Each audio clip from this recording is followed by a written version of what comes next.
Okay, here's the 1973 Mustang Mach 1. It is a real Mach 1, 351 Cleveland in there. The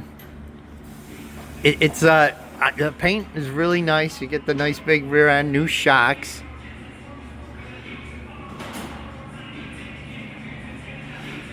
New header collector we just put in because it was leaking.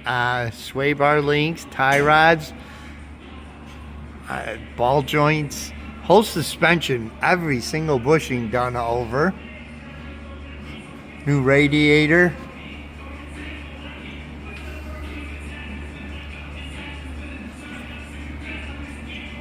They did replace, you could see where they put the new ones in.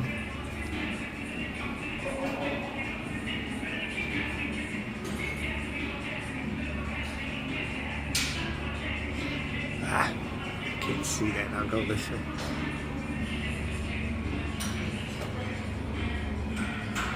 So, I mean, this is solid car, especially for a Mustang, if you know Mustangs.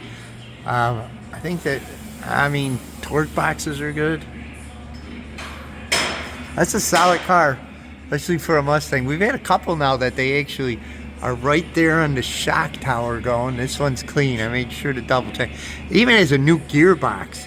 So you got new gearbox, complete suspension. I mean, it's a pretty sound car. So any questions, anything you need, remember, please like and subscribe. Plus, if we get new cars in, we usually record first before it goes on our website. So you'll get a first-hand shot at it. You get a better price because before we hit full advertising and go through it. So if you have any questions, remember to call us at 630-443-4582. This is Dave Zapreva at Charlestown Classics. Thanks.